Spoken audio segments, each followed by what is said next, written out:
Welcome to the Tuesday edition of Unexpected Points. We have a big wrap up for the weekend, some big losses, some big gains for different teams in the playoff race, and of course, all of my proprietary numbers. And we also have a new guest that will be joining us. This all coming to you this week on Unexpected Points.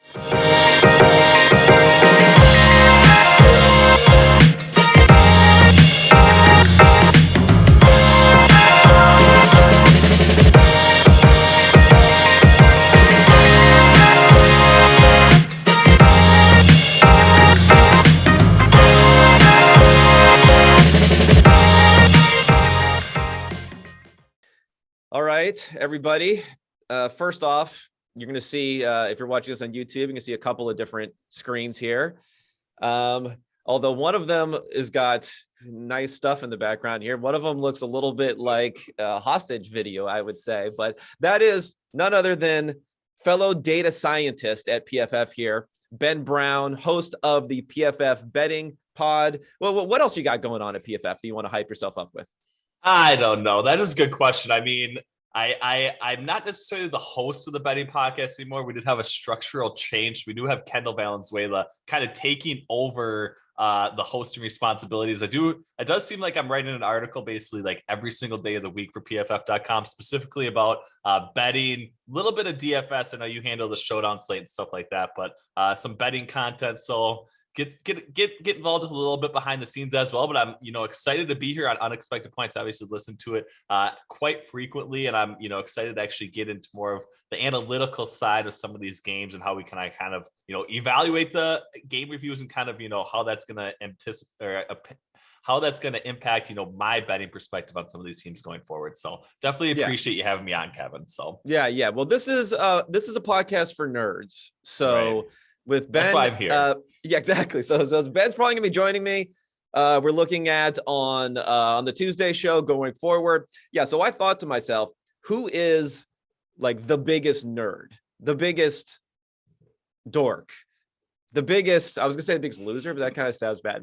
That's too mean. The biggest degenerate, like potential degeneracy in the gambling space also, right, which we like to hit on here. And, Ben's checking a lot of boxes, boxes there. He has the nerd bona fides here. So he is going to be the guy to talk here. We're going to go through all the games as usual. And, up top, I always like to explain a little bit before getting into it, because I know that some of you may be new, maybe watching specifically to hear the breakdown of the Monday Night Football game, which we will get into first. Just a little terminology here. So for every single game, I'm going to go through the game, the betting lines going into the game, which I think gives everyone a better perspective sometimes versus the narratives coming into these games of where the market viewed these teams side by side going into it, the actual score, and then what I call my adjusted score, which leans a little bit more heavily on how successful a team is on a play-by-play basis. So downweighting some of the big outlier plays, downweighting some of the big turnovers, downweighting some of the big plays that you're making in a positive effect on the field, and then also a little bit less weighting on special teams, other things like that. As we go on, you'll see how those scores often are about the same as what a final score is, but sometimes they'll differ, and I'll explain why that is the case for this. So let's just jump straight into the week here. I know what you guys are here for. You're here for the information. So let's get right to it. We'll start with the LA Rams at the Arizona Cardinals.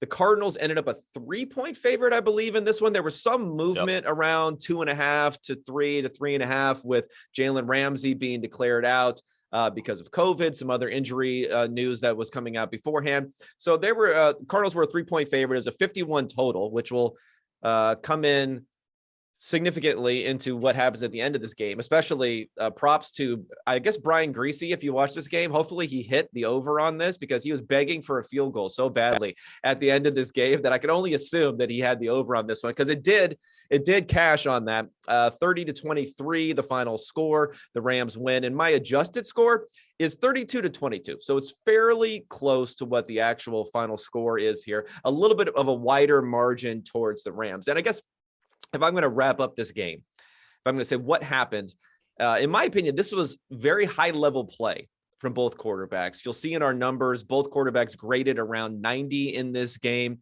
But the real differentiation was just a handful of mistakes for the Cardinals, including 2 big interceptions and then a critical drop from DeAndre Hopkins, something we do not see that often on 4th down. And that was really, sometimes these games just really come down to a handful of plays. And I think that's what made the difference in 2 Titans that are facing each other, 2 top-notch teams facing each other that were really throwing haymakers most of the game. But it's really those few plays that went in the Rams' favor that ended up deciding this game.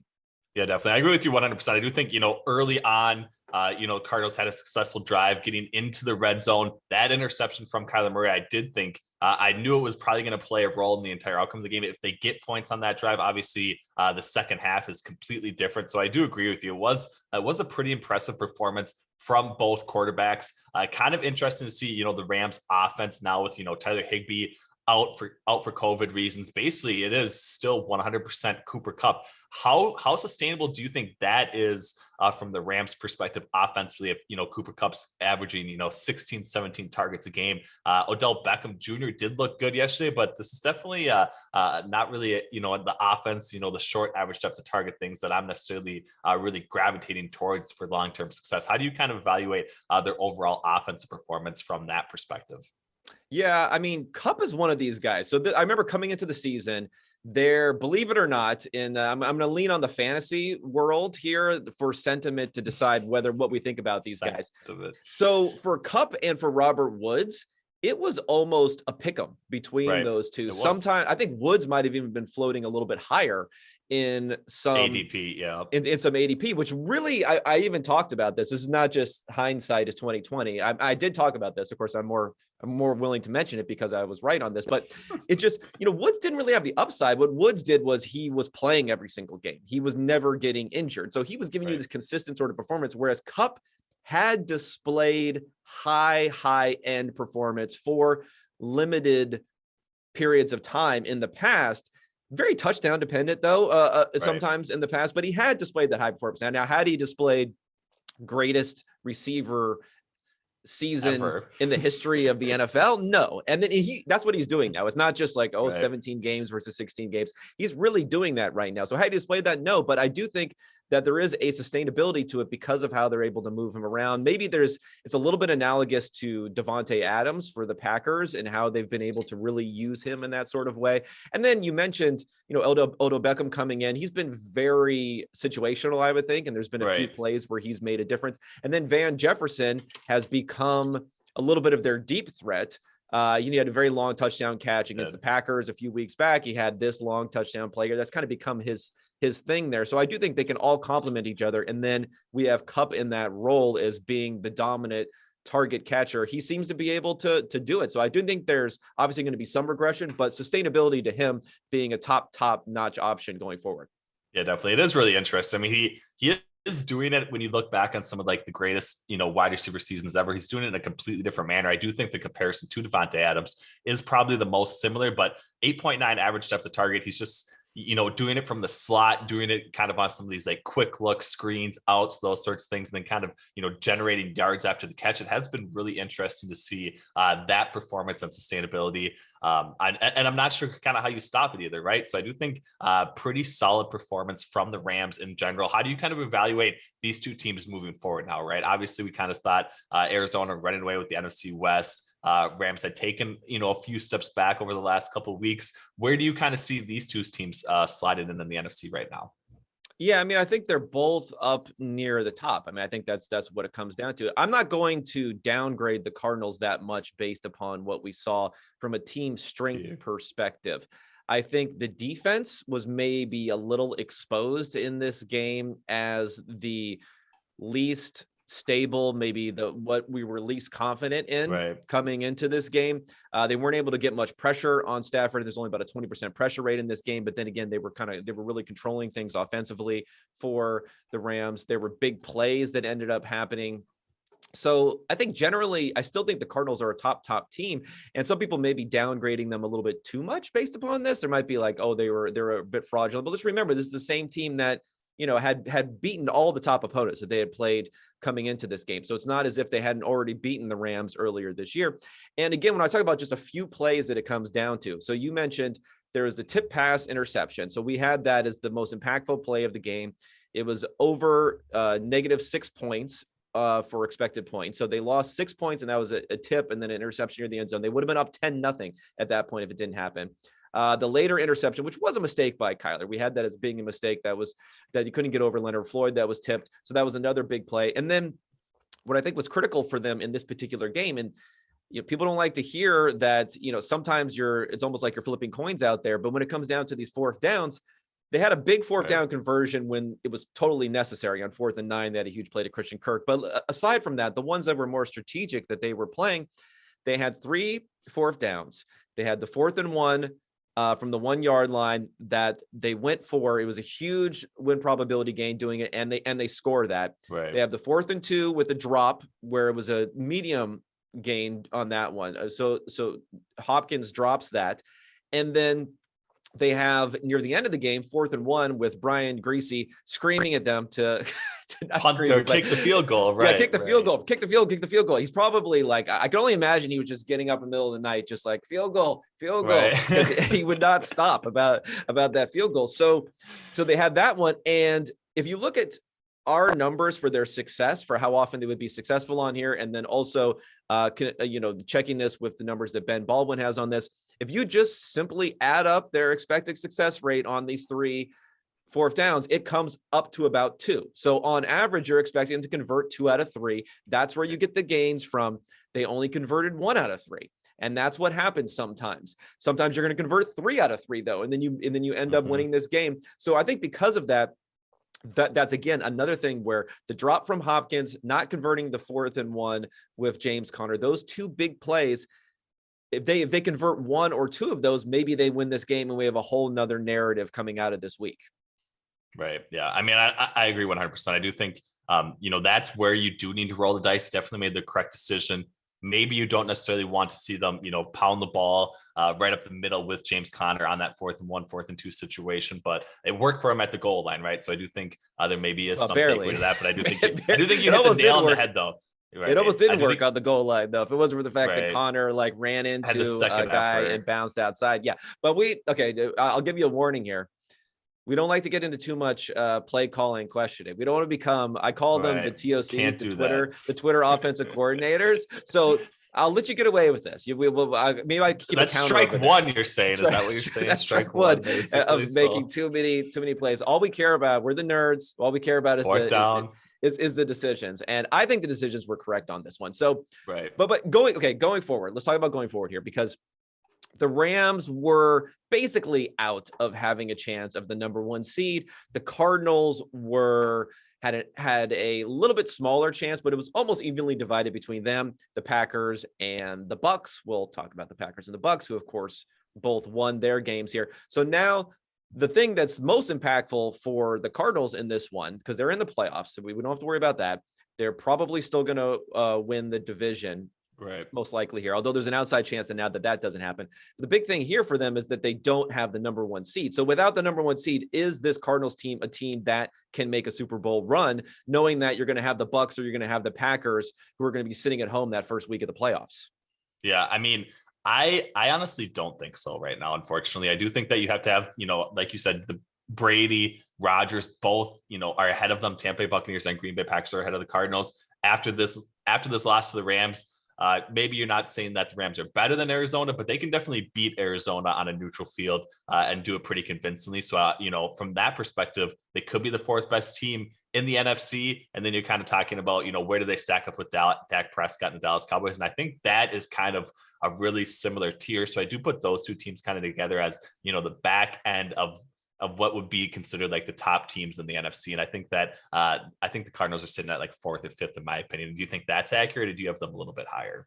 Yeah, I think that's fairly accurate. I mean, we'll talk about the Cowboys a little bit later because they've been struggling a little bit here. Dak has not been playing at a high level recently. There's been talk about, if something's potentially wrong with his calf, people are talking about, maybe there's something going on there. I tend to fade a lot of that type of noise because a lot of it can just be explained by, maybe Dak is a top 10 quarterback, but maybe he's not a top 5 quarterback, or maybe he's not the quarterback robot, perfect quarterback playing robot that people were making him out to be earlier this season. I mean, it is a guy that the Cowboys hesitated on even signing to a long-term deal at one point. So we'll talk about that as we get through more and more of the games and all the high level situations. But I guess for my high level takeaway from this game is I'm not changing my opinion on the Cardinals that much coming out of this, whereas everyone may have been a little bit too high in the quote unquote power rankings that people put out because of their record. When people are being so outcome based, so record based, they're going to drop them significantly. And then they're even going to drop them as far as saying, well, we can't put above the Rams now that they lost, that they just lost the Rams, even though they beat the Rams pretty convincingly earlier this year. So all of that stuff aside, I think if there is some value on the Cardinals, I don't think it'll necessarily be in betting markets, but I think versus public perception, there could be some value on them right now. Okay, so before we get into the Sunday night football game, I just want everyone to know that far as the only discount you can get right now, pff.com, 25% off using promo code unexpected for this pod. You get all of the betting content, the DFS content that Ben and I are putting out there. You're going to get access to all of our green line tools and our different betting tools, which are having a very successful year this year when it comes to not only college, but also in the NFL. And you're going to get that for 25% off right now using promo code unexpected. And plus it shows, the higher ups that you enjoy the pod and the information that you're getting here from us. So I just want to throw that out there before we get into the next Sunday night game. Now the Sunday night game ended up being a lot better than I thought it was going to be. And it was the Bears were at the Green Bay Packers, ended up being 11.5 points. I think it was 12.5 for a lot of last week and moved down to 12, finally closing at 11.5. I had a little bit of a value on the Bears there. And, it's a 43-point total. So obviously, we weren't expecting fireworks in this type of game. But the final score was a lot of fireworks, 45-30 for Green Bay. The most points I think it was ever scored in a quarter in the second quarter of this game between this rivalry between the Bears, the storied rivalry between the Bears and the Packers in the history. And my adjusted score is 39-19. So a healthy 20-point victory, a little bit lower for the Packers and much lower for the Bears, mostly because of all the special teams plays that were being made there. And those are just not plays that, over the course of a season, maybe Jakeem Grant is a little bit better returner than your average returner. You're not expecting 97-yard punt returns in any of these sorts of games. So I think from my perspective on this one, the Packers are really surging. And I think that is the takeaway that I've had from this game and from the last several weeks. The Packers were a team where I was relatively low on them for the first half, if not the first 3 quarters of the season, for the fact that they started off poorly. I mean, the first game of the season, they got destroyed by the Saints. So that was that's weighing less and less in my numbers as time is going on. It's decaying. Those old numbers is coming over. They were relying a little bit more on defense than they were on offense early in the season, which that is flipped around a bit, although the defense is still playing pretty well. And Aaron Rodgers in particular, they were winning some close games, some games where they weren't necessarily that much better than their opponents, and they've been having more convincing victories recently. So for my numbers that I look at, and just looks purely at how the teams have played so far this year, where I'm taking my adjusted scores and making adjustments based upon the opponent. I'm giving a little bit more weight to offense versus defense. I have them as being the 4th best team in the NFL so far by their results this season, behind the Bucs, behind the Bills, behind the Rams, actually, next. And then right after that, whereas they would have been more in the, even 10-12 range, even 3-4 weeks ago before this run. What were you seeing in this game specifically? And then the Packers generally? We'll talk about Justin Fields a little bit too, but obviously the Bears are not exactly in playoff contention going forward. Yeah, so this was painful for me personally. Of course, I had some, Bears plus 12.5. So felt so you were feeling pretty good in the second quarter. But you can never feel that good though. You can never feel that good. But this is the thing. Almost everything went right for the Bears, right? Like, they got the special teams touchdown, had another long touchdown as well. Of course, Justin Fields pick 6, not go their way, but you have to expect something. Not necessarily something along those lines, but you have to expect a little bit of resistance when you're facing off against the Packers team. And I didn't think the Bears, experienced too much of that in the first half. So the fact that they were there, the fact that they still didn't even come close to not even winning, but even like covering really toward the end of this game. It just shows how much further away they are than the Packers right now. And it's got to be disheartening to say the least. I do think the Bears in general probably need to change. Obviously, Matt Nagy, you have him as, whatever he might be I'm right Matt now. Nagy hive. No, I'm like Matt Nagy hive means like I'm saying don't drag him out and have him drawn and quartered immediately. Right. That's like Matt Nagy hive. Just do that next week, basically, I would say. So we'll see. But I mean, the thing is, like, I agree with you, right? Like early on in the season, the Packers not overly impressive, did have some injuries to their defense, which I thought was actually going to make them regress in that category a little bit. They actually haven't fallen off whatsoever. And they're a team that is kind of getting healthier, which is one of the few teams that you can actually sit at, right? Jair Alexander back from IR, didn't play this week, probably going to be playing next week. At some point, they're going to have David Bakhtiari back as well. Maybe. I don't know. I feel like he's got to be back, right? This is like he's like God, yeah. It's like every week. It's like, I'll be back. Well, no, we're next week. But yeah, you're right. I mean, we've got a long window here for them. We still got another 4 weeks of the regular season to go.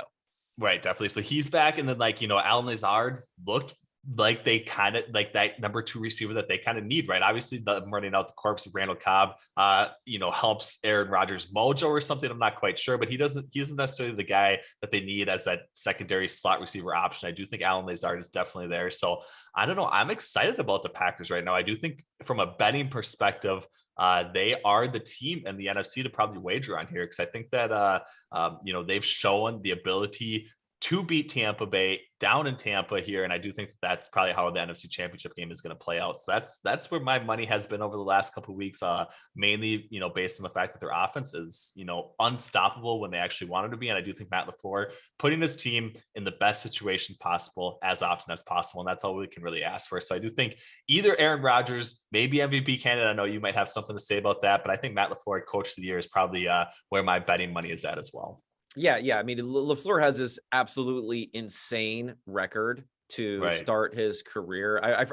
I can't even remember what it was now, but basically, had 12-4 season, and then this season they're gonna do, who knows how good they're gonna have. They're gonna have 12-13 wins this season at least, and then he had maybe one slightly downish sort of year, but they were in. So I agree with the Packers. If anything.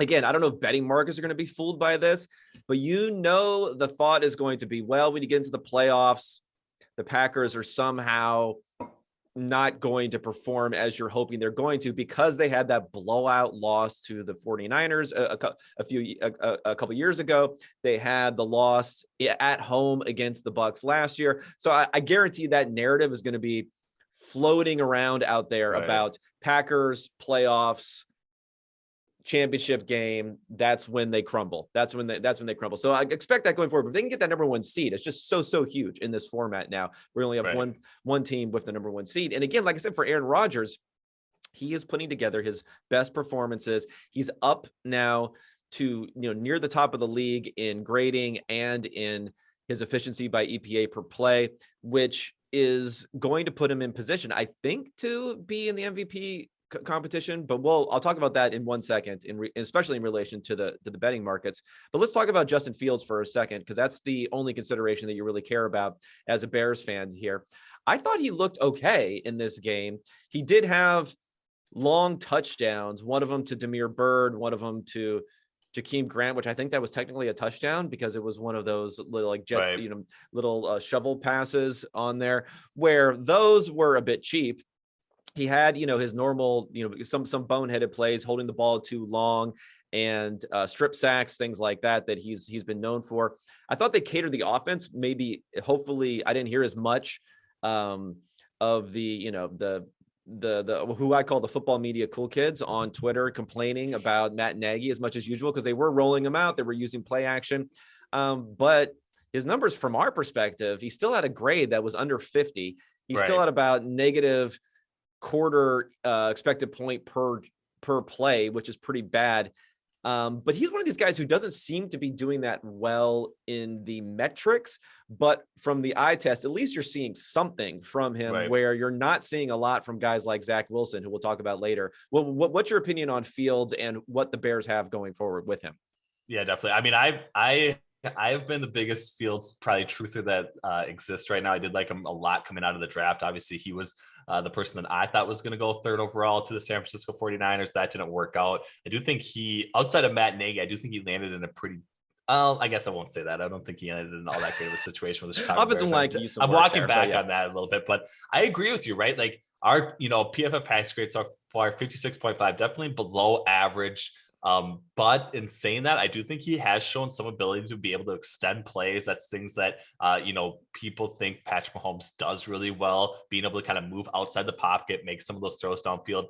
Fields is obviously looking to run a lot more than Patrick Mahomes is, but I do think he has, at least somewhat of those similar traits where he's actually able to extend plays, give his receivers enough time downfield to get open. We haven't seen him do that a whole lot because he's only been scrambling basically in the game plan around him, especially this one, 7.8 average depth of target. I think that's the second lowest of the season so far. I think something like 72% of his yards came after the catch. So I think those are kind of influencing how his game grade turned out for us. No big time throws, no real decent completions downfield. Everything was yards after the catch. So, but I think he did enough to at least put his team, close to being able to, cover the spread against the Packers in Lambeau. And I think that is saying something. Unfortunately, Aaron Rodgers is just unstoppable on the other side and does actually own the Chicago Bears. So we'll see if they're ever able to actually get over the hump there, or if it's going to be Aaron Rodgers moving on to a different division and conference before the Bears are really relevant here in the NFC North. But I like Fields. I have all season. That relationship with the Packers, I see some thought. It's coming together. It does. Well, I mean, Rodgers has to think to himself, what's really the chance that we're going to get this high level play? And they've been so consistently good. Again, I've talked about the record that they've had with LaFleur there. I mean, if you're almost a guarantee to get into the playoffs and to be a high level team, it's really hard to walk away with that with so little time left in your career. Now, what I want to talk about, you hinted at the MVP talk. So this MVP discussion, in my opinion, it's a war that's going on here. It's going to be a war between efficiency nerds like us and like others and those who are looking at counting stats in this one. Because if you look at Tom Brady and you look at Aaron Rodgers, in my opinion, Rodgers is playing better than Brady recently, especially over the last few weeks. If you look at him, he's second in his expected points added per play this season. Brady's down at fifth. His grading has been moving up into getting closer to the top five, and Brady's been near the top. But what's really the difference here between the two is that Brady has 73 more pass attempts at this point. Some of that because of the additional game, the game that Rodgers missed. Some of that because their offense is a higher volume passing offense this year. So 73 more pass attempts, almost 900 more passing yards right now. And also 9 more touchdowns. Now, plus 6 more interceptions. Don't get me wrong, but somehow that's going to be, discounted and thrown out the window. And they're just going to point to those gaudy numbers. So that's really what Rodgers is competing at. Because if you think about it, if he's playing as efficiently on a per play basis, the Packers are right now the number 1 seed in the NFC and have I would say about the same chance as the Bucs of getting it, because the Bucs have a little bit easier schedule going forward. So let's say it's a coin toss between that happening. Yet we flip to the MVP markets, and right now Brady has an implied probability of winning of 60%, maybe even a little bit more than 60%. Rodgers is down at 15%. So for two teams where the quarterbacks are basically playing at the same level of efficiency wise, they basically have the same probability of having the optics of being the number 1 team in the NFC. Yet we're deciding that Brady has 4 times the chance of Rodgers of winning the MVP award. I think they may be right because, if I followed MVP voter Twitter, I'd probably get a much different impression than following all the nerds I follow who are looking at things on an efficiency, the correct way on a per play basis versus the absolute numbers. But what do you think about this race here? Is it possible that Rodgers can win even if he's trailing Brady by hundreds of yards, by 5, 6, 7 touchdowns, all those sorts of absolute counting numbers going into the voting in the offseason? Yeah, I don't think he is gonna. I don't think he's gonna win based on that fact alone, right? And I'm so glad that I'm not involved in MVP writer Twitter, because that sounds like really dark place, something that I don't want to be involved with most of whatsoever. them don't know how to turn their computer on, probably some of these guys. Right. So how do you flip this PDF anyways or something anyways? But yeah. I don't. I think that they value the counting stats a little bit too much for Rodgers to really get there without some really dominant performances towards the latter half of the season, or like towards this last 4 games. If they get in the number 1 seed, I think he definitely does deserve the MVP candidacy. It is a little bit of a popularity contest. Obviously, Tom Brady is the most popular player in the NFL, so I do think Rodgers is probably fighting a little bit of an uphill battle this year. I know you don't necessarily buy into this either, but given the fact that it is a popularity contest, I do think that Rodgers, both mentality and attitude heading into the season, and then kind of what he's displayed in his public settings throughout the season, I think is that a euphemism for? I've heard people call him throw Rogan. Throw Rogan or something. Throw Rogan instead of Joe Rogan. That's Brad Spielberger basically for us, coming up with like the best nickname. What about, okay, I think even a bigger factor, because again, these writers, I don't know how much they're really going to, how about the fact that he won last year? Because a lot of people think that's a big factor.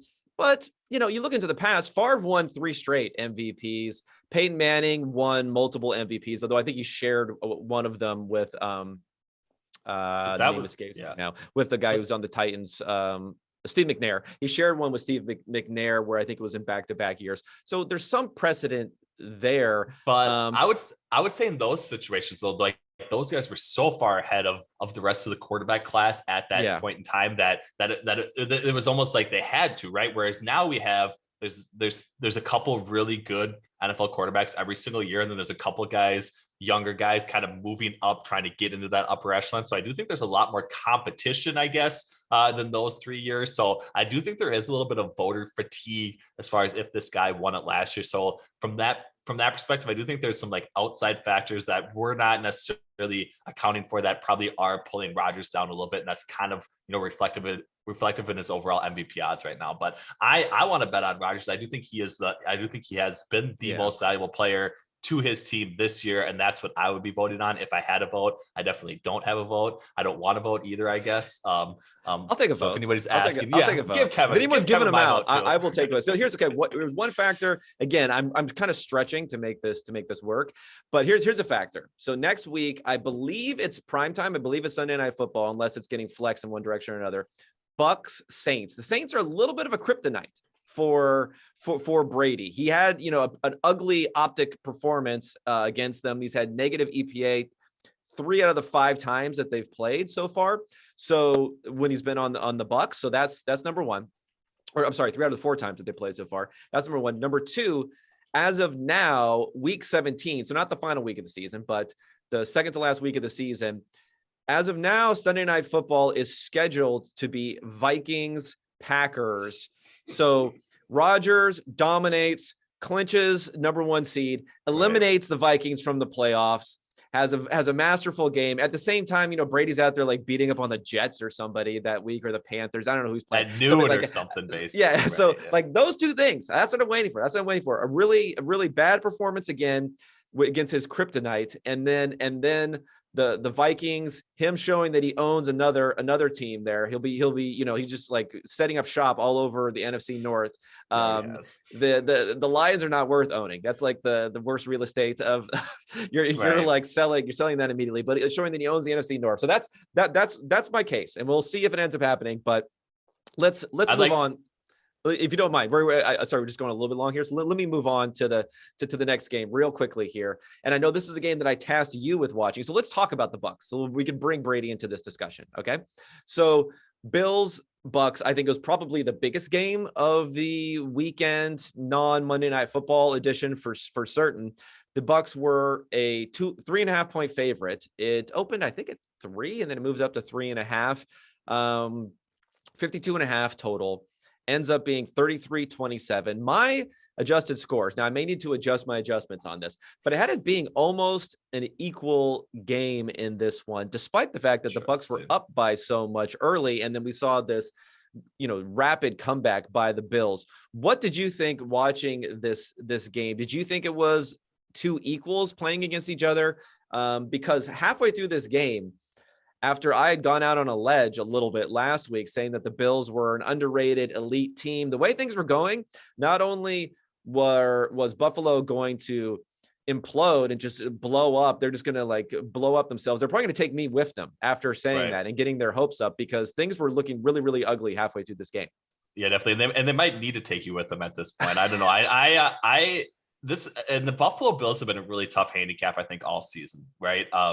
They've kind of been a team people don't necessarily want to say Josh Allen is regressing or, using these sorts of terms and stuff like that. But there is something that seems fundamentally wrong or off than where they were at last year, right? And I do think Josh Allen can be, a top 5, top 3 NFL quarterback in the NFL, but he does need some situations to go right. He does need, the guys around him in some ways to elevate him. He does need his coaching, coaches and those sorts of things making the right decisions for him. And I do think that he kind of gets up to that level. I don't think he has that same structure around him this year. Unfortunately, Sean McDermott looks lost at times making some of these 4th down decisions. I thought that they essentially punted the game away on 4th and 3, on 4th and 2 toward the end of the 3rd quarter when they decided to punt. They did end up getting, 3 stops against Tom Brady, did end up making it a game, getting back there into overtime. But there's just those sorts of situations where they were aggressive to the point that they needed to be last year. And they just haven't shown that yet this year. I do think Brian DeBoer still is putting them offensively in the right positioning, but I don't think that, Stephon Diggs has necessarily been as dominant. I do think he was sort of this like Cooper Kupp level play from last year, maybe a tier down or something like that, but he hasn't necessarily been all that involved. So now it's been more of a distribution of a lot of guys getting targets in this offense. And I just don't think it's being as productive as it was last year. So I have some doubts. I think there's some cracks in this foundation for the Buffalo Bills right now. I don't think this game was as close as what, the score indicated, even at the end with them getting into overtime, because they were definitely getting blown out here. They did end up getting some stops defensively, but I still think their defense is kind of fragile without Tre'Davious White as well. So they're a team that I'm just not buying into the AFC. I'm wondering kind of how did you see this game, right? Because you had it a lot closer than what it looked like from my perspective. So yeah. Well, okay. So it was one of these games where their success rates were fairly similar. Now the Bills ended up throwing it a lot more, which is going to give them a little bit of a boost there, because your baseline success rate throwing the ball is going to be a little bit higher than your baseline success rate running the ball. So that gives a little boost there. What I saw in this game, going #film here. So if you want to skip forward, the true nerds don't even want to hear this. They're going to like cover your ears, unplug your headphones, skip forward here. But what I saw in this game, and honestly, I didn't see some of the second half. It was a little bit more sparse because of the fact that it wasn't showing up on red zone as much because the Bucs weren't doing anything basically. But what I saw in the first half from the Bucs, the long Leonard Fournette run, that was troubling, because we saw the running game that the Patriots ran them into the ground and the Colts had run them into the ground before that. So I think that's a little bit troubling. But I do think this defense has stepped up enough this season. I think their baseline level of play on defense has stepped up enough for the fact that while Allen's regressing, he's not regressing close to 2019 Josh Allen. Remember, 2019 Josh Allen didn't have a 60% completion percentage. Okay. Like he never in his life, he had been above 60% completion percentage going into 2020. So even though he's regressing some, that defense is stepping up. And from what I saw outside of that Fournette run, I saw Tom Brady making some ridiculous throws. I mean, the touchdown to Evans, some other plays that he was making high level plays. And it seemed like in the second half, some of that started to go away for them. And then some of the high level plays that Josh Allen could make, he was making there in the second half. So I'm not as down on them coming out of this game. I think the general opinion that I'm kind of feeling out in the atmosphere is that this is like one of these moral victories sort of situations here, moral losses. I don't know what you call it, but anyway, they lost, but they don't maybe feel as bad here. We'll talk about the record and all that going forward. But I think the biggest problem that I've had with them, whether it's last game or it's this game, is what's going on with Sean McDermott. Right. Because you mentioned the 4th down stuff. So if we're going to count every mistake that he made, and these are ones where I'm not counting situations that coaches would never assume to go for it, where there's a small edge and, it's like 4th and 6 from their own 15, but they're down so many points. Like I'm not counting those ones that sometimes show up on the radar. But if you count a 2-point decision, or maybe even 2 2-point decisions, and 4th down decisions, it was about 4.5%, 5% win probability that was lost in these games. And on top of that, in the second half, when they came out and then they did the fake punt where, just put your offense out there on 4th and 3. I don't know what, you're kind of overthinking that one. This is not a surprise when you're getting crushed and you have the ball, on your own side of the field. Yes, but you're not like within your own 10-yard line or something. You're going for it there. So they had that. You mentioned they kicked a punt another time. And then I also think it's a little bit interesting, the extra point versus 2-pointer discussion. These are ones that people typically don't do, but when they're down 11, they're down 4. Those are two situations where, according to the numbers, you do go for 2 there because you're trying to win in regulation.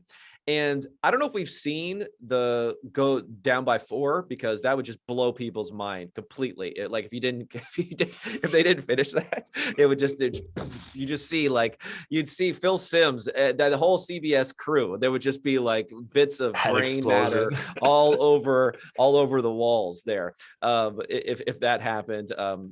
But that is one that I have seen the down 11 before. Right. In fact, when I was defending Harbaugh on the Twitter streets yesterday, there was a video for when he did this a couple of years ago. And it's kind of like the whole when you're down 8 thing that people are a little bit more familiar with, which is, you make the first 2, then you can kick an extra point and win in overtime. But if you miss the first 2, then you can decide to go for 2 again and then potentially tie. And then, of course, in the situation where you miss both, you lose by 2 points. But who cares if you lose by 2 points or not? So you're kind of getting an enhancement there. It's a similar situation, except for it's with a field goal and a potential touchdown. So you go for it there. So you get within 9. If you don't get it and you're within 11, then you can go for it again on your next touchdown attempt. So he did not do that. So all those different you combine that, you combine some poor decisions the last week. I don't understand why they didn't choose to receive the ball against the Patriots, so then they could get the wind in the fourth quarter. That's what Stefanski did just this week and had done other windy situations. So there's all these decisions for McDermott where, again, it's playing around the edges. We can't see all the other stuff that's going on. But if you're consistently giving up 4 or 5% win probability in a matchup like the Bucs, where you need every edge you can have, that's a little troubling for me. Right. Definitely 100%. And kind of like you touched on, you highlighted as well a little bit, like their performance in 1-score games. And in some ways, people think that is fluky. But if you're continually dumping win probability of 4 and 5% all over the field, right? Like you're not going to perform well in that games. And the only reason that you are playing some of those 1-score games is because Josh Allen actually is playing quite well still. So I agree with you. Like there's spots where you need the coach to at least provide some opportunity for you to actually win. When they don't do that, that is kind of what I see as far as the differential in a lot of these 1-score games. And I think that we're seeing that play out in the Bills record here in 2021. Yeah. Just I have a note here from a friend of the pod, Sheil Kapadia, where he mentions he has some stats here in the 1-score game. So the Bills are 0-5 in 1-score games. Now, if you think about 1-score games, typically a way to think about them is they're almost like coin flips generally. Right. So if you add, if you figure if they would have won, let's say 2 out of these 5 1-score games, they would be, they'd have 9 wins instead of 7 wins right now. But anyway, so they're 0-5 in 1-score games. The only other team without a win in 1-score games is Houston with 0-2. And it looks like the worst seasons of recent memory, the Bengals were 0-6 in 1-score games in 2019, and the Panthers were 0-7 in 2012. And those are like bad teams. So the Bills, if they could get a little bit more juice from that, I still think they might be a little bit undervalued. Again, they're still up there. They're still in the top, couple of teams, according to my numbers for how they performed this year. I know they've had poor competition. I know everything else, but they're at least staying very close, according to my adjusted scores in these games, but they're just losing them. And that should flip around. The problem is, the more of these, like, again, these moral victories that they're getting, when they're not actually getting real victories, the more and more of these you get, your playoff probability starts to dip further and further down. And if you don't make the playoffs, then it doesn't really matter how strong of a team you are going into the playoffs. And that's going to be the case. And talking about some teams that are potentially facing some strength issues going into the playoffs, let's flip to the AFC North here battle between the Ravens and the Cleveland Browns. The Browns 2.5-point favorites. It was a 44-point total. It ended 24-22. This is another one of these games where we had a huge lead and then a big comeback that failed at the end. And my adjusted score had it pretty close. I was surprised it was 25-22. I thought it might be a little bit further towards the Browns because of that. But okay. So one thing I want to bring in right off of the top for perspective on this, because I think it's pretty easy to build the story that injuries all over the place for the Ravens. Lamar Jackson gets injured, then they come back, they only lose by 2 points. So therefore, if Lamar Jackson played, they win kind of situation.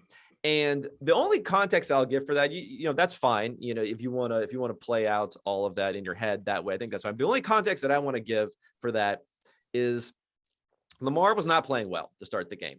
The Ravens were doing nothing offensively to start the game. And they did not have a first down, I don't believe, when he was in there. Or no, they had one first down on the first drive, and that was it.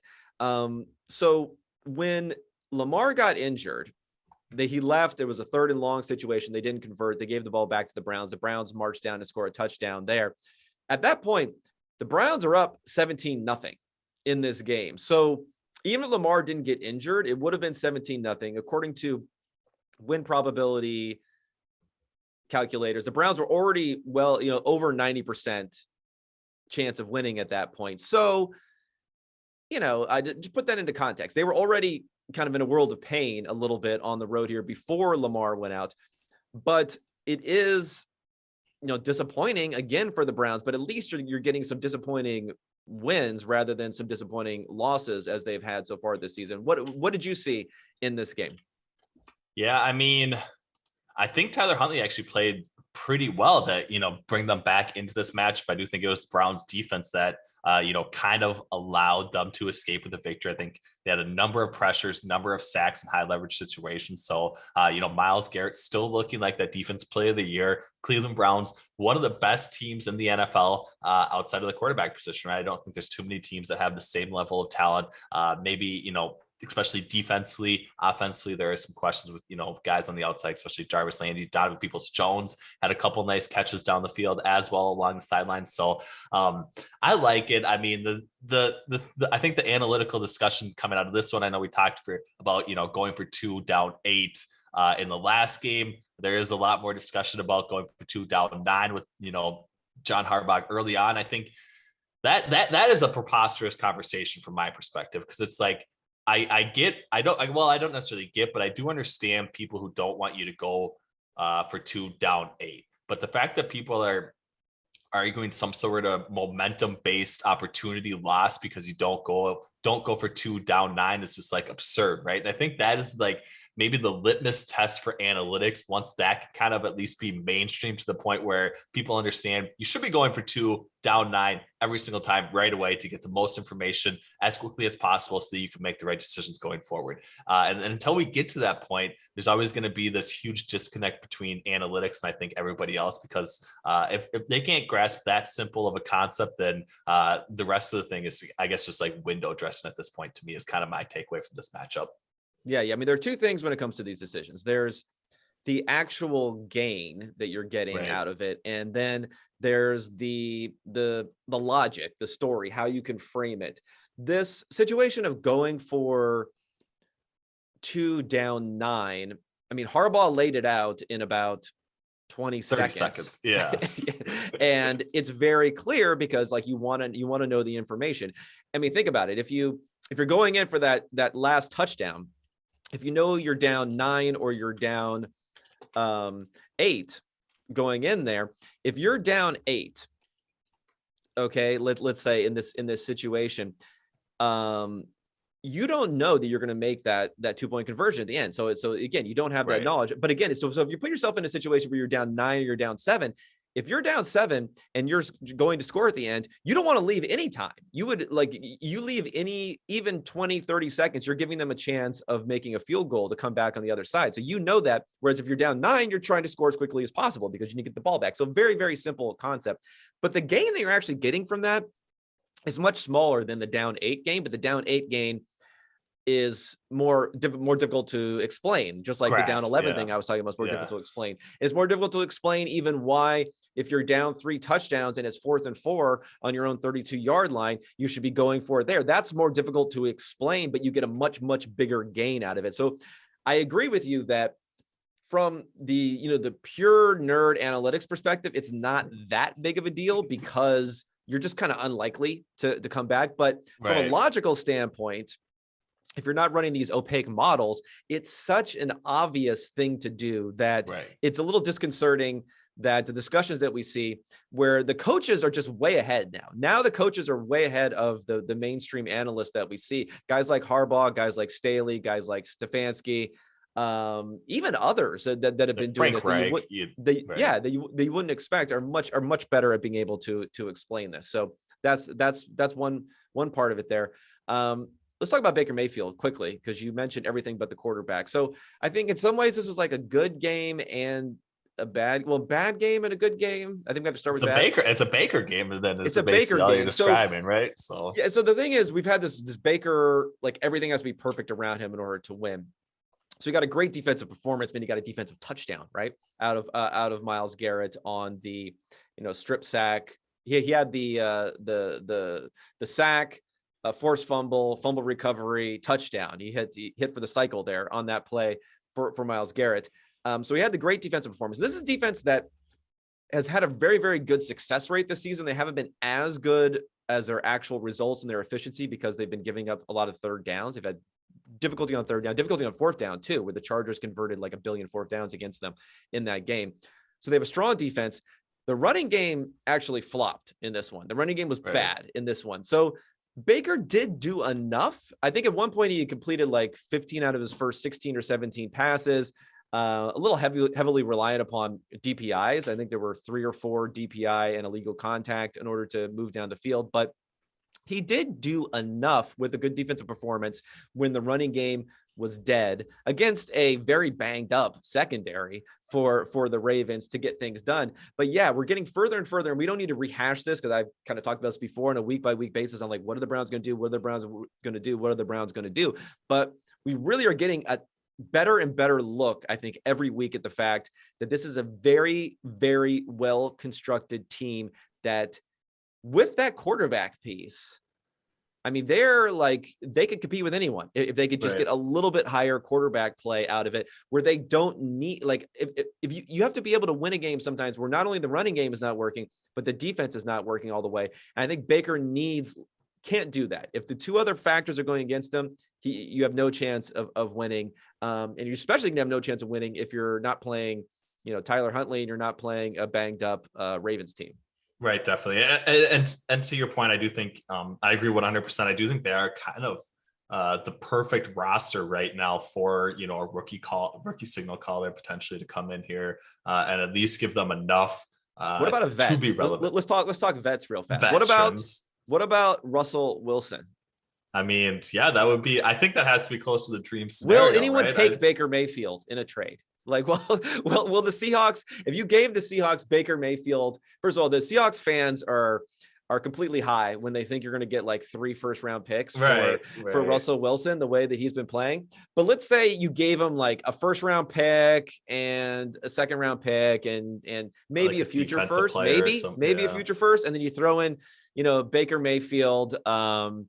And his ability to like sell product on commercials, maybe that's what you market. You're like, this guy could sell some Birkenstocks or whatever the hell that they're buying out there in Seattle.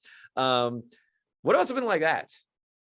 Yeah, I mean, I would definitely do it from the Browns perspective. I might want a veteran, honestly. If you could get a good veteran, because I might want someone who can step in. I don't know if we want to roll the dice again. We rolled the dice on the number 1 pick. Didn't work out. We being like I'm part of the Browns franchise. You are part of the Browns franchise for sure. In my heart, I am. Yeah, they are your closet team. Honestly, I do think Russell Wilson is the dream scenario. I think the holdup for that is the Seattle Seahawks, right? Because I still think Pete Carroll's probably going to think he's in win now mode or something. He's not going to do it for draft picks. He's going to want somebody like, Denzel Ward on the defensive side, or, not necessarily Myles Garrett. I can give him Denzel Ward. I can give him. I love Denzel. But I can give him Denzel Ward. Can we give him Greedy Williams? That guy could give him Greedy. I mean, I've just give him the whole secondary basically. Or he's a first round pick. Actually, he's early second round pick. I like Denzel Ward quite a bit actually. So, but I think that's probably where Seattle would lead, just based on where they've been at previously. But I don't know. DK and Geno are like connection. Brothers. Right. You know? No, I agree with that. I honestly think something has to change in Seattle. Not to go completely off topic, but it's either Russell Wilson's out or Pete Carroll's out. Hopefully both are out. I'm not quite sure, but okay, something needs to change for them. We can talk a little bit more about that as we hopefully only do like a 1 or 2 minute review of the the rest, the Texans. Yeah. Although it was an interesting game. But before we get on to the rest of our reviews, we got a number left here. Let's talk sponsors. Let's talk DraftKings. Let's talk making some money out here. Cash money. Football fans, I'm sure we all love an action-packed, high-scoring NFL game, but with the latest no-brainer from DraftKings Sportsbook, an official sports betting partner of the NFL, you'll be a winner once a single point is scored. Bet $1 on any team to score, and you win $100 in free bets. It's that simple. Even if the sportsbook isn't available in your state yet, you can get in on the NFL action. Everyone can play for huge cash prizes all season long with DraftKings daily fantasy sports contests. Free shot at millions of dollars in total prizes with their first deposit. Download the DraftKings Sportsbook app now. Use promo code PFF. Bet $1 on any team to score and win $100 in free bets. If they score, you score with promo code PFF this week at DraftKings Sportsbook, an official sports betting partner of the NFL. Must be 21 or older, New Jersey, Indiana, or Pennsylvania only. New customers only. Minimum $5 deposit and $1 wagered. One per customer. Restrictions apply. See DraftKings/Sportsbook for details. Gambling problem, call 1-800-GAMBLER. All right. Now that you're ready to make your bets, let's talk about a loser for old me here. And this is another one where you guys are going to think I'm cheating on the adjusted scores here, because this is Falcons at Carolina Panthers. Panthers 2.5 point favorites. I'm not sure if it flirted with 3 or not. I don't think so. 2.5 point favorites, 41.5 total, 29-21 Atlanta.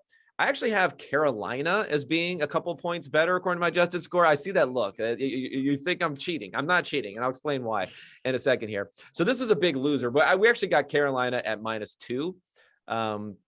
So it moved a little bit more in that direction there. I think that was available at BetMGM or someplace. So let me just explain before I start. Before you come in on me, before the prosecution comes in on me, I'm going to have a chance to direct this here. So the internals were a lot better on the Panthers than they were on the Falcons. Just generally, they had a higher success rate, but all the outlier plays went against them. Now you could say, well, it's one of those situations where, if my aunt had a, then she'd be my uncle sort of situation. Like you can only say, you can only make so many adjustments here. So if you watch this game though, the Panthers go down and score. They look pretty good coming back. The pick 6 was absolute killer. So you don't want to wipe things off of the board, but that's a pretty big play. It was more than 10 expected points lost on the pick 6. And then later, they're still in this game. They have this weird play where, I don't know, it's the guard or the center steps on Cam Newton's foot where he's going to hand the ball off, and then they fumble the ball in midfield. It's 2nd and 3 at midfield. So that's a great place to have it. So a huge play there. And then, of course, they're just awful on 4th down. And the Falcons were really good on 3rd and 4th down. So, again, it affected the result. It's part of the game. I'm not saying it shouldn't count, but when the Falcons are converting, 3rd and 11s with screen passes and swing passes and things like that, and the Panthers can't do anything, even though I know they look pathetic and it's in disarray over there, that's the reason that it has it there. Now, should be more like a tie, maybe that's more like what it should have been. But the point would be generally that it's closer than you think, and that this Atlanta Falcons team is really probably a top bottom 5 team in the NFL. They're so bad, but yet they can just continue to win. I don't know how they're doing it. They just continue to win. It's not just my numbers that say that. I think they were 32nd in DVOA. They were dead last in DVOA going into this last week. So anyway, I'll let you. I'll that's my case. That's my case, and I swear on the analytics Bible that I did not cheat these numbers here to say that it looked better for the Panthers just because I said it was the best bet this week. Okay. Well, I had the opposite side, so I would have agreed. I would have disagreed with you last week. I was on the Falcons +2.5 pretty heavily, so I do appreciate the big swinging plays. I didn't watch this one all that close. I will say that as far as Atlanta in general, Matt Ryan's scrappy. Arthur Smith is scrappy, right? I mean, things have not gone well. Scrappy, come on, that's scrappy. I'm throwing that out. Objection. Scrappy cannot be entered into the record. It's not an analytics discussion topic, basically. No, I agree. I mean, Look, Atlanta, all they do is cover this year. I'm not saying that they're anywhere close to, should be in the playoff race. They are actually kind of in the thick of things right now. I think it's kind of an interesting setup. Nothing has gone right for them outside of, off the field, basically with, Calvin Ridley's situation. Obviously, hopefully he gets back, returned to where he once was. But that was a pretty significant loss to the offense. Defensively, AJ Terrell has been the lone bright spot, right? Like you said, 32nd DVOA. I think they're, very similar ranking in PFF's opponent adjusted grades. Let me look that up here real quick. We have them. We do have them 32nd. Worst defense in the NFL. So they stink. I mean, and so I think going back to the only stinks even worse. Yeah, the only explanation is Matt Ryan's scrappy. I think is all you can take away from that. But I don't know. That's not bad. Well, look, let me say first.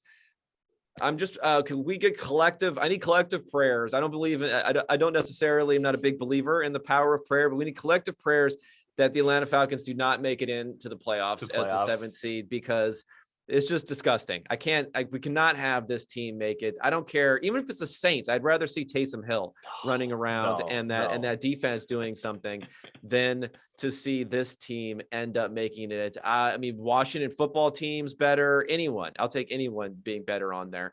So I'll say that, number one. Number two is a little bit of, I will do a mea culpa in the fact that my numbers assumes, maybe incorrectly, that Cam Newton is not going to be that much worse than Sam Darnold. But maybe at this point he's even worse than Sam Darnold. So maybe I should have lowered them by a point or two based upon that, which would have thrown off my numbers there.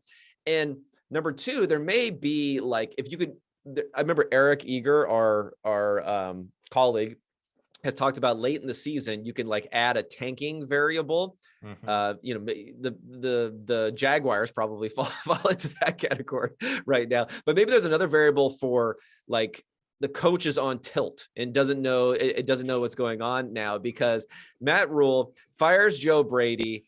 Like, it's Cam Newton and then it's PJ Walker comes in. And I'm not sure it's because of the fact that they had turnovers that they brought PJ Walker in, or if it's Cam doesn't know the 2-minute drill. He's been there for weeks. Like, what the hell do you need to know? And the 2-minute drill comes in, immediately throws an awful interception because he's not good. Like, it didn't end up actually affecting them because the Falcons ran out of time. And then later in the game, then they go back to Cam Newton, and then they bring back PJ Walker later on. Like, you're not at Temple anymore, buddy. You're not at Baylor. You're not whatever you think you got going on over there. The guy is on tilt and he doesn't know what's happening here. So maybe that's something to consider going forward for the Panthers, is that Matt Rule is just lost all focus. And maybe he will be a hot seat guy, because I think they play the Bucs twice in the rest of the season. They have the Bills here coming up next week, basically. Like, if they go 0-4, I thought there was no chance of a hot seat for him. But if they go 0-4 after this performance, which was just pathetic, man, things are getting rough. Things are getting rough. And they're probably going to have to go back to Darnold. That he's going to get healthy. If this continues, he's going to magically get healthy. And you might want to give him some shot. I mean, you're on the hook for $19 million next year. Maybe you want to see something from him. Right. I mean, I might be resting too much on my, XFL synopsis from prior seasons and those sorts of things. I did not watch this game that closely, full disclosure, but I do think PJ Walker is the best quarterback that can play for Carolina right now. And I'll just say that might be true, but let me just tell you, results have not been good. So when he's played, have not been good. I mean, it's possible. He can't. Cam is like, I guess he just turns into a pumpkin at the end of the season. I thought maybe he'd have a little longer window because he wasn't getting beat up all year long. But too many body blows, man. It's tough out there in those streets. Too many body blows. Yeah, the Falcons look like they're about a 15-20% chance of making the playoffs. This is from Eric Eager here. Their point differential this year is negative 108 points. Whereas there was negative 18 last season when they were 4-12. It's a negative 108 right now, and they're 6-7. So please, win big, lose big. What else do you want from us, basically? Football guys, help us out here. Okay, let's get to another game, which I know you were studying in intense detail, despite the fact of being a total complete blowout here, and that's the Las Vegas Raiders at the Kansas City Chiefs. Kansas City 9.5-point favorites, 48 total, which Kansas City hit all by itself, 48-9, the biggest margin of victory in the history of this rivalry, which, they've been in the same division for a while now. And my adjusted score has it 34-14, so quite quite a bit closer, although still pretty much a blowout here. Kansas City got, for instance, the fumble 6 was a big thing.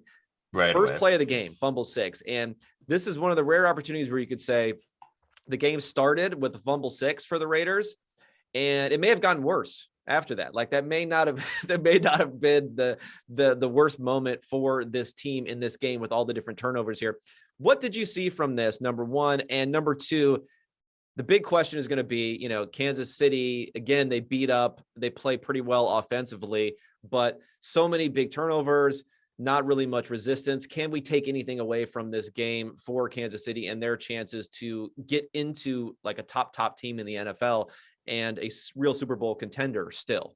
Yeah, I mean, the Raiders had some really bad turnovers, right? They were actually somewhat efficient moving the football, I would say. Hunter Renfrow had a really solid game, really the only option in that passing game with no Darren Waller. So I don't think the takeaway is that the Chiefs were all that great defensively. Obviously, the early fumble 6, like you touched on, pretty significant swing. They also had, an interception that bounced off Foster Moreau's hands as well that they intercepted. And then I think Hunter Renfrow also had a fumble. So a lot of swingy plays on drives that they were actually moving it pretty effectively. And on the flip side of that, the Chiefs offensively relied heavily on third down. I think we had them roughly at like an 85% third down efficiency metric. So they were kind of just wasting away on the first 2 downs, kind of relying on Patrick Mahomes' brilliance on third down to continue drives moving on. Also had some help from the penalties perspective. I think they had 3 first downs moved to change because of third down penalties from that angle. So I don't know. I don't really think it was a sustainable offensive or defensive performance from the Chiefs. I do think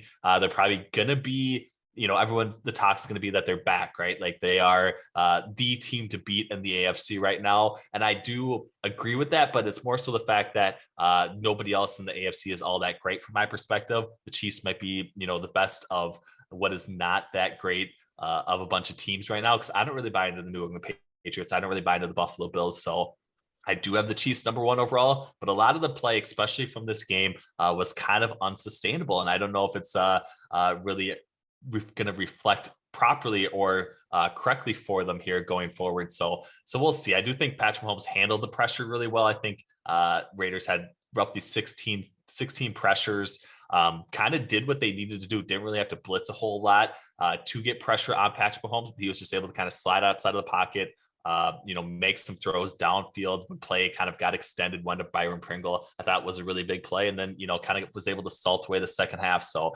I think the takeaway from everyone else is going to be the Chiefs are the best team in the NFL. And I don't really think they're there yet, just based on kind of the unsustainable nature of how they actually performed in this matchup. I don't know. I'm getting a much more lukewarm vibe from what people are thinking about the Chiefs, because I mean, it didn't look that great from what I saw. It didn't look that good in this game.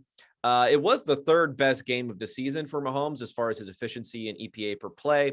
But if you look at the other Raiders game was number 5. So the 3rd and the 5th best games this season are number 5.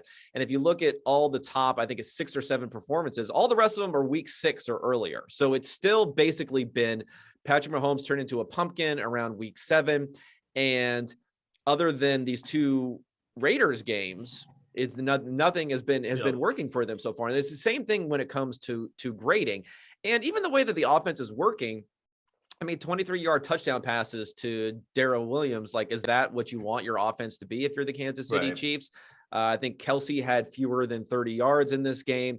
Tyreek Hill, again, he had some catches, but not nearly the type of offense we saw last year, where it was so narrow. It was focused on those 2 guys getting that high level play consistently on a week-by-week basis. We're not seeing that right now. So I do think there is some skepticism there. And you mentioned the turnovers they got and the third down. Those are the 2 things that the turnovers were going against them heavily to start the season. So when you had these awesome performances by the offense, they were getting mitigated by poor defense and poor turnover luck. So that's flipped around. And then when Mahomes hasn't been playing well offensively, they've still been winning with good defense, but they haven't been converting third down. So they got the third downs here. And that is something that throughout his career, Mahomes has shown there's some sustainability to that he can do that. So again, like, you want to see this performance. You don't want to see a bad performance. You don't want to see another struggling performance. But for me, I'm still hesitant on them. And I have my 3 scale. You probably don't know about this, where I changed it where you can be on my radar, then you're on notice, and then you're canceled. I haven't canceled anyone in a while. I did cancel Urban Meyer. We'll talk about that. So that was prescient earlier this season. So the Chiefs have moved all the way to being on notice. I'm going to move them back. So they're just on my radar at this point. The Chiefs offense is just on my radar, but I'm a nerd, so I want to just go by the numbers and not go by the narrative too far. If I was just going by the narrative, I keep them on notice, but I'm moving them. Good results. I give you some credit, moving them on my radar, but going forward, I'm still going to be watching them like a hawk going forward, because at a moment's notice, you could be back on notice and maybe even canceled, Chiefs, if this goes. You never want to get to that point. I agree with you. I do think my takeaway is, I know it's going to be popular as well, but we really want to see the Chiefs offense kind of do this against, the dreaded too high look that has given them so much, early drama early on in the season. Of course, Raiders continue to play cover three coverage. I think that was really exploitable, especially on third down for the Chiefs. They were kind of being able to do whatever they wanted, sit in zones. Probably one of their best drives. They had a 19-yard completion to Tyreek Hill, 19-yard completion to Travis Kelce, both just kind of sitting in the gaps in that cover 3 zone. So until they do it, against this high cover 2 look that was giving them problems early in the season, I don't think that it's necessarily worth buying into fully for the Chiefs right now. Yep. Let's get into some hopefully quick reviews here. Very quick. The Saints at the Jets. Saints were a 5.5 point favorite, 42 total, ends up 32-9. New Orleans wins. My adjusted score 28-7. So very, very close here. There's no better way to end a 5-game losing streak than facing the Jets. And I think that's what we saw in this game. 183 yards rushing for the Saints on their design runs, 120 from Kamara, another 53 from Taysom Hill. Taysom Hill had some good numbers. I mean, as much as I hate on the guy, 72 grade, 0.22 EPA per play, which is pretty strong, but only a 4.5 ADOT. He never attempted a pass that was more than 20 yards downfield. And just like a truly awful offensive performance from the Jets, they had a 25% success rate passing the ball, which is in the bottom 1 percentile. So it's like 1 out of 100 games you're going to have it this bad.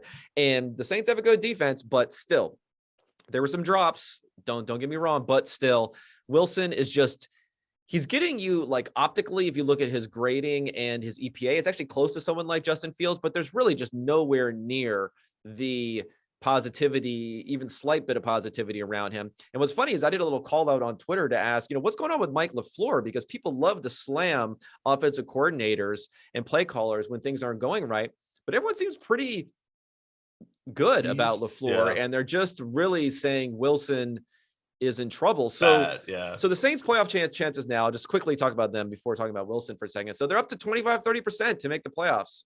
Nobody wants to see them either, but this is a team member that they beat the Bucs earlier this year with not so great quarterback play. So I do think they're an interesting team. They finish the season with the Bucs next week, then the Dolphins, the Panthers, and the Falcons. So those are winnable games outside of that Bucs game. So they're an interesting team to potentially play in the playoffs, but I don't want to talk about that. I want to talk really quickly about Wilson, because I feel like he's got these traits, and I do think he has displayed traits. So there is something to potential upside. Like if you want to make this Josh Allen type of argument, like there's a little bit more to that than there would have been with someone like maybe Tua after last year.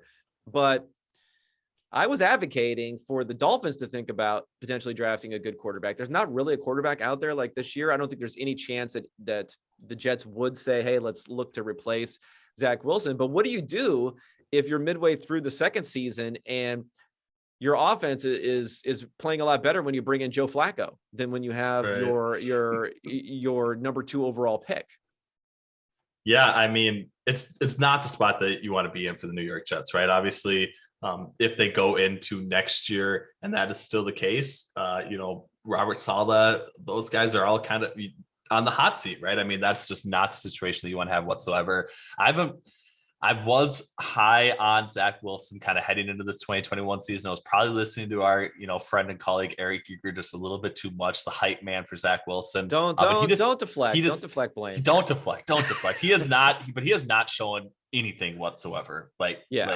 Outside of Trey Lance, who hasn't played, Zach Wilson, and the expectation for him has dropped considerably.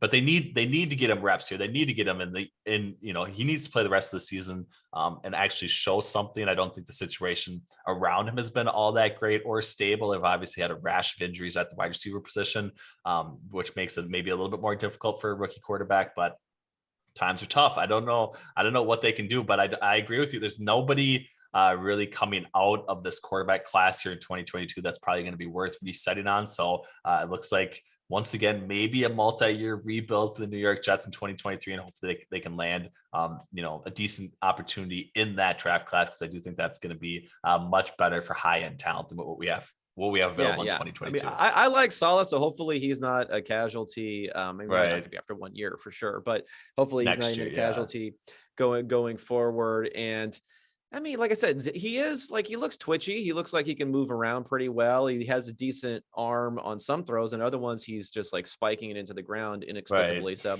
yeah, hopefully that can turn around, but it's just a good thing for Jets fans is you've been beaten down for so long that I don't even sense that much. Right. It's just like, okay, that's another one. There goes another one at this point. Okay. So let's get into a little bit more interesting game here. The Cowboys at the Washington football team. Cowboys were 6.5-point favorites. There's a 48 total on this one. Ends up, over bettors, 27-20. And I have Dallas as 21-14. So equal point differential, but both teams' offenses probably weren't as good. We had some defensive touchdowns, in particular, big different plays for the Cowboys. Game of runs. Started off 24-0. For the Cowboys, another one of those games where Washington couldn't ever come back. What did you think watching this game? Did you think that this was like a legit comeback for the football team here, or was this, because it seemed a little bit more like the Cowboys imploding a bit offensively, right, and I didn't know what's going on with Dak. Like, what's our worry level on Dak going forward? All this sort of stuff. And we hinted at it before. Like, are they still this elite team now that you have these other teams in the NFC that are separating? A lot to talk about. Yeah, definitely. And it has been 100%, not necessarily 100% reliance, but heavy reliance on their defense. That was not going to be the expectation heading into the 2021 season. Obviously, Micah Parsons looks like an actual legitimate contender for that defensive player of the year candidacy. Randy Gregory back healthy. So their defense is where it needs to be for them to actually knock off a team like the Tampa Bay Buccaneers, like the Green Bay Packers. But offensively, they have not looked right since Dak Prescott returned from injury. So I think you need to see some semblance of, productive, efficient offense moving the football for an entire game. There were flashes of that once again, but Dak Prescott's pick six towards the end of the game basically just cannot happen whatsoever, right? Like that's the sort of play that you can lose seasons on, those sorts of things, because it was just such a bad play. So from that perspective, I don't really think this game was all that close. Thankfully, Washington's not that good. Interesting line movement, kind of up from 4.5 to 6.5 in this matchup. Did pay off at the end. No thanks to Dak Prescott, but I do think Dallas has still got a number of questions offensively. So I really need to see, an actual solid performance for them before I'm really buying into them as, top 4, top 3 team in the NFC is kind of my takeaway. What are your thoughts on it? Yeah. I mean, the line movement, I think it was, I don't know the exact timing of it, but we had the decimation of the defensive front for Washington with different guys being declared out and COVID and everything else that was happening there. So I think that was probably part of it. But again, you didn't see the Cowboys really take advantage of it. Right. So I think that's a problem. And do you want to guess in ranking for the quarterbacks so far this year in EPA per play? Out of the 34 qualifying quarterbacks I have, do you have any guess where Dak Prescott ranks right now? You want to take I think it's like 15th or something like that. 21st. 21st. One spot above Taylor Heineke right now. Okay. So things have been rough. Things have been rough for old Dak. He's 12th in grading, so it's not that bad, but still, you're talking about 12th is like your upside out of the two different categories. And we've never graded him that well. And typically he's been better from a efficiency perspective than our grading perspective, but he's, I think there are some issues in this game here. The running game was pretty good. That was the one thing that ended up carrying Washington in this game, is that they had a pretty good running game, but even the running game was not very good for the Cowboys with all those guys missing up front. So yeah, you take your victories where you can get them. So I think that's good for the Cowboys. They're basically in. They're not going to get the number 1 seed.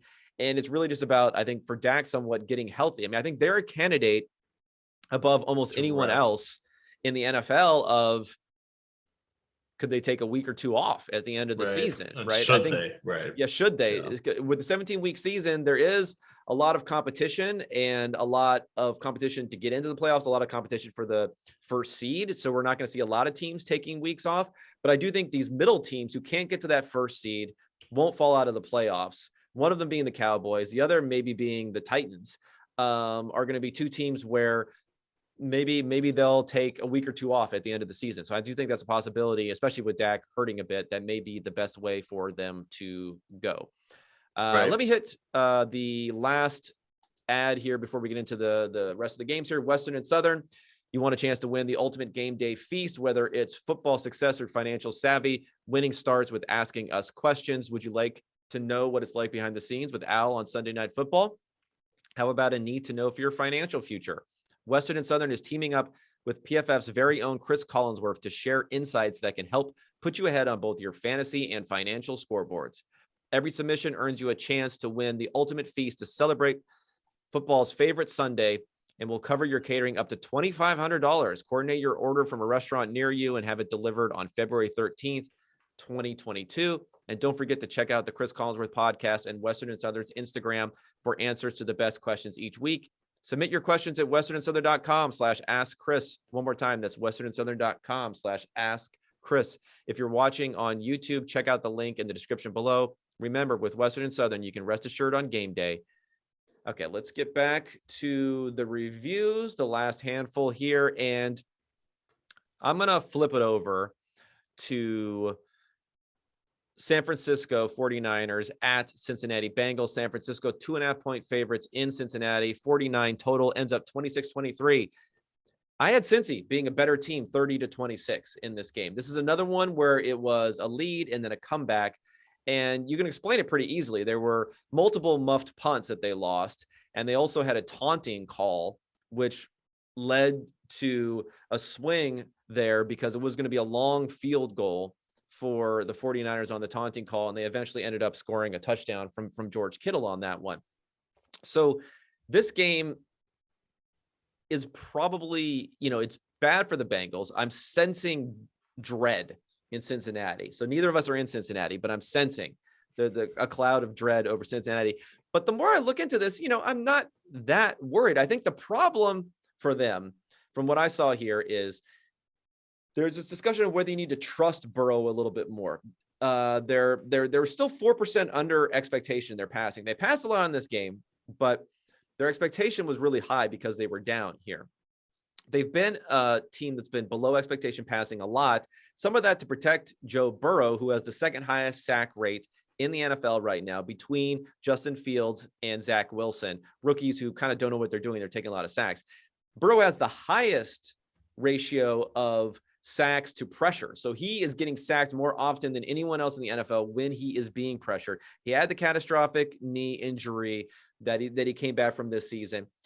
I do see some worry with that, with turning things over to Burrow, but he's playing out of his mind. He had the best grade of the week for us, completed 74% of his passes, 348 yards, 10 yards per attempt, 5 big time throws, everything else that he's doing there. But again, 5 sacks in this game. So what do you think about that dynamic? Because I think the Cincinnati offense is probably the one thing to really talk about here, is Burrow playing at the super, super high level, but they're not really letting him direct the entire offense like he was doing to a degree last year. But then we saw what happened with the injury last year, and he's still taking a lot of sacks this year. So how do you weigh those things against each other?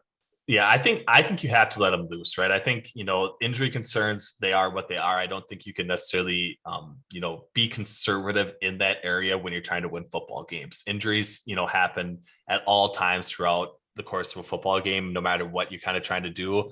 If you're playing a little bit too conservative, in some ways that could induce an injury as well. So I think you got to let him loose. I think Burrow's kind of succeeding despite Zach Taylor. I know, we talked about as a coach actually elevating the talent on the field. I don't think Zach Taylor's necessarily doing that right now. 0.2 EPA per passing attempt in this matchup, 10 explosive pass plays, and they still don't end up winning, right? So there might be, some concerning things coming out of it, but I don't think that the takeaway is that their offense isn't productive.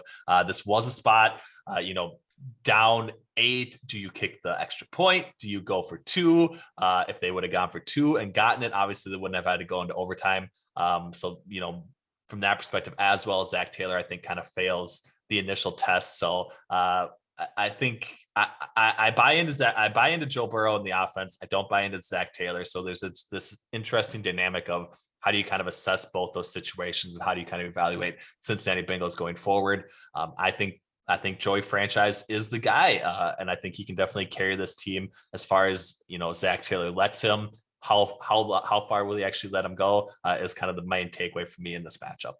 Yeah. I mean, again, so Taylor is catching some heat, and it's surprising a bit because optically, if you just look at the fact that they were doing so well before this last 6-game stretch where they've lost 4 of the last 6 games, that you almost had to shoehorn them into a coach of the year discussion because their expectations were so low coming into this year. But yeah, so this Shanahan is a well-known boomer when it comes to 4th down decision making, but Taylor out-boomered him in this one because in this game, you mentioned the 2-point conversion you didn't go for. 4th and 1 from the 19, they don't go. 4th and 2 from the 10, they don't go. 4th and 1 now, which is all the way on their own 34-yard line, but still only 4th and 1, a pretty big gain there. They also don't go on that. Now, San Francisco didn't go for their own 4th and 2, but again, Shannon's a well-established boomer. Shanahan's a well-established boomer, but so Taylor is just doing this, and he's, like you said, he's not turning over the offense to a very efficient passing attack consistently this year. So maybe you need to figure out some way to protect Joe Burrow a little bit better also on these types of plays. So this is the portion that we're going to come to. I'm going to go a little bit of a rant here. This is really when I pander to a particular struggling fan base for the purpose of, so you lock in for a little bit here. Sorry, Ben, lock in for a little bit here. So this is this portion when I pander to a struggling fan base for Twitter followers and hopefully podcast listeners as they eat this up. So Bengals fans, let me say, I know you're struggling a bit here. Let me try to put things in perspective, maybe not put your mind at ease, but give you a dose of serenity here in what has been a tough week after this loss here. What I'm going to do is I'm going to give you 3 numbers to think about, Bengals fans. The 3 numbers are 25, 22, and 21. What are these numbers? These are the ages, respectively, of Joe Burrow, T. Higgins, and Jamar Chase. This is the long game we're thinking about here. This is an offensive core that you're going to have for the next 5, 10, maybe even 15 years with the way some of these players are playing nowadays. So you're focused on these last 6 weeks. Yeah, you lost 4 out of the last 6 games. Yeah, you had some tough games that have happened here. Well, let's think about the long term, what's going on here. And not only is your 25-year-old quarterback the second highest graded quarterback in the NFL right now, your 22-year-old wide receiver, T. Higgins, had 900 yards last year. He's going to easily hit 1,000 so far this year. Your 21-year-old rookie wide receiver, Jamar Chase, he struggled a little bit recently. He's had some drops, but guess what? 5th in the NFL in receiving yards, tied for 3rd in the NFL in touchdowns. And this is all in a season where your win projection going into this season was 6.5 games. You're already at 7 games so far. Joe Burrow is healthy. This team's all coming together. This is a defense that's playing like a top 10 defense after being well in the 20s for years in the past. So this is not just about this year. This is not just about making the playoffs. This is not just about winning the division. This is about a team that has been built that now you have to enjoy, that's going to be a perennial playoff team, a perennial Super Bowl contender going forward. So take that in, take a deep breath of that, let it out, relax, a little mantra if you need it. Just remember 25, 22, 21. You are set for the next 10 years plus. Okay, so I hope Bengals fans, you feel a little bit better after that. You can repeat that, and maybe I'll clip it out, and you can repeat that if you need to, if you're feeling stressed this week with everything that's going on. And Zach Taylor, guess what? You're not locked into that guy. So if you want to give him the boot, go ahead. You don't have to worry about him being there for the next 10, 15 years. Okay, next game here. We talked about the Seahawks a little bit versus the Houston Texans. 9-point favorites. 40 total, 40 and a half total, 33-13. So surprisingly high scoring here.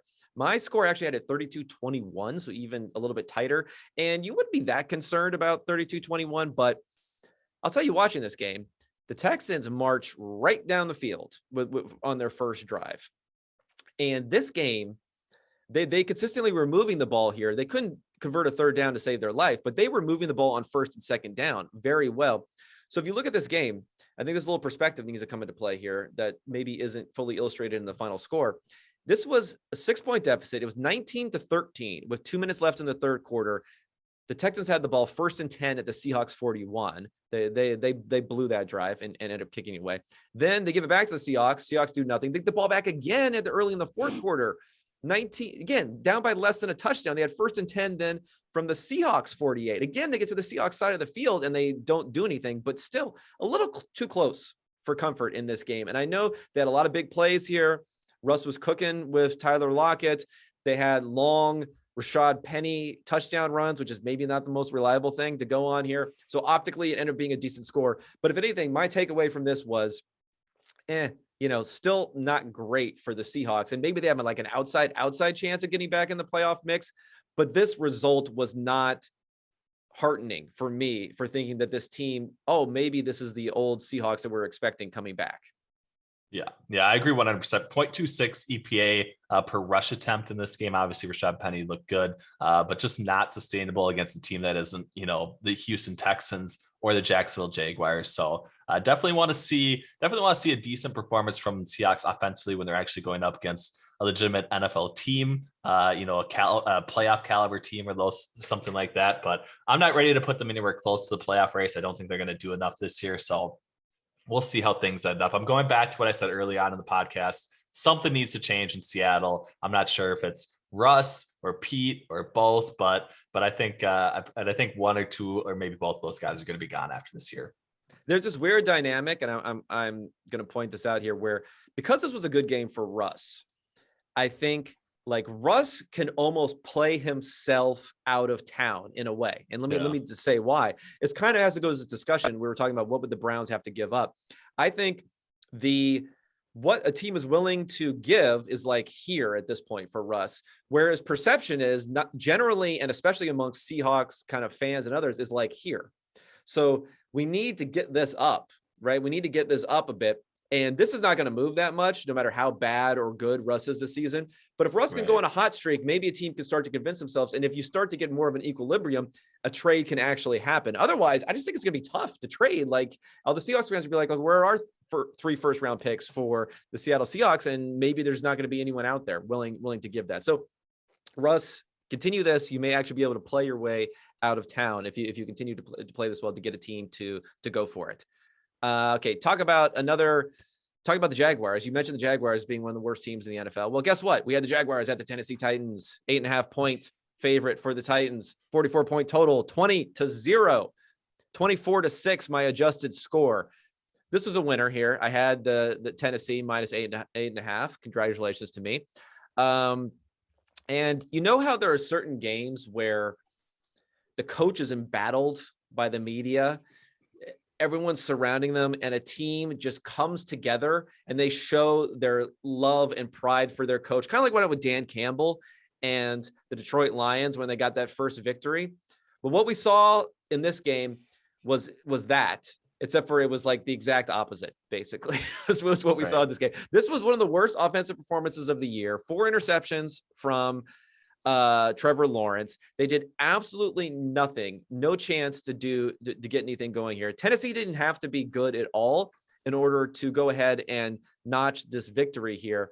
So, we heard the news, very humorous honestly. Him calling everyone losers that are his assistant coaches, everything else. And I will hit back. If anyone wants to go back to the offseason, before the season even started, I canceled Urban Meyer back in early September before the season. And I even called it overdue. I called it overdue at that point. The final straw for me, after he, came in and the strength coach he brought in, who he had to reverse immediately because of things that happened there. Then he goes and he drafts Travis Etienne in the first round, but then says that he actually wanted to get Kadarius Toney, but then he got Etienne. And it's just like, what are you doing? And then, we're going to just make him into a receiver role. That was a weird thing going on. Then this fake quarterback competition that he was wasting reps. That's what put me over the edge, because and what it hinted at then, and what I said at that point, and I think this is really playing out now, is that what it hinted at then is in the NFL, these are adults. These are professionals. You're not going to okey doke these guys. They're getting millions of dollars a year. They don't need you. They're not going to be gone in a year here. You're not king supreme on this team. If you put on a fake quarterback competition when everyone in the building knows that it's fake, no one is buying it. You are not being upfront and honest with your players. And that's what seems to be playing out over and over and over again. What players don't necessarily care if you yell at them a lot, if you're a rah-rah guy, if you're a silent guy, if you're an intellectual coach. What they want is someone who's going to be genuine and someone who they know where they stand. And you're just not getting that from him. And that's what we're hearing about in these articles. You're hearing about the fact is he playing James Robinson, he blames it on everyone else. And then supposedly it was actually his decision. He's getting into arguments with a highly respected veteran like Marvin Jones. It's just playing over and over and over again that he thinks he can do what he wants, deflect blame. And that what would happen at the college level is, because he's the king on campus, that everyone turns over in a year or two, he builds a new class and he starts all over again. Well, guess what? You can't do that in the NFL. And the failure that we're seeing here, while it's even more spectacular than I would have assumed, this is something that we knew was going to happen. And honestly, I don't know how he makes it to next year. I know that he's got the dreaded vote of confidence from the owner, but how can you continue forward with this, especially when you have the generational quarterback prospect who is now getting worse at the end of the season? Right. Definitely. I mean, that is 100% it, right? Like, is Urban Meyer continuing on in Jacksonville doing some, actual damage to Trevor Lawrence's long-term outlook? And I think, what you just said, it definitely seems to be, it should be at least a factor or consideration, right? I don't know if it's actually going to be impacting gratefully his long-term outlook, but any chance that it does absolutely has to be taken care of as quickly as possible. And there's at least enough shadow of a doubt where it could be happening that they need to move on from Urban Meyer. And they probably should have done it yesterday or the day before or last week. They haven't yet, but they need to do it probably as soon as possible. And that's my only takeaway, outside of the fact that, Mike Vrabel continues to do what he needs to do to win football games. It may not be pretty, may not be, the best offensive performance, but he knows how to take care of teams that are really, really bad. And I at least respect Vrabel for that regard. So we'll see. I think the handshake between Vrabel and Urban Meyer at the end of the game was probably my favorite moment of week 14 too. Yeah. I mean, I'm not reading too much into that. People are like, oh, they used to work together. Like, Vrabel understands that Urban Meyer is in a world of pain. So I don't think he's like expecting some like, hey, how you doing, buddy? Yeah. Like, and anyone who's been around Meyer for more than like 5 seconds can tell that he's not exactly even keel when it comes to that. He's not like, I'm not going to get too low. Like, he's low. He gets real low. He is, eating pizza, eating pizza in the tunnel. That picture. He's beyond that at this point. He's like under the tunnel eating pizza at this point. He's living in the tunnel, I think. He's living in the tunnel. So one thing about the Titans I'll say is, so they have a 2-game lead over the Colts and they have the tiebreaker. So a de facto 3-game lead over the Colts. They're not really going to get the bye. I don't think they're going to get the bye. So this is another team where I'm wondering if they could shut things down early, because if they win just one game, the Colts need to go 4-0 in order to win the division, which is highly, highly unlikely. So like 2 games from now, if the Colts have lost a game and they've won a game, it's already over. So any point that happens, they could shut things down for the season. So I think that's an interesting thing they may want to do because of the fact they've had all these injuries. Julio is like a risk to be injured. He didn't do much this game. I think he had 30 yards, but he's a risk to be injured at any point. So I'll be looking for that going forward. Okay, let's hit the last couple of games here. First, I'm going to go Detroit Lions at Denver Broncos. 12.5-point favorite for Denver, 42 total. They win 38-10. I had the score at 34-20. So a little bit closer, kind of like boring, but dominant performance. They ran the ball a ton. I think they ran the ball 18 out of the first 23 plays on those first couple of drives. They had a 90th percentile efficiency in both rushing and passing for the Broncos.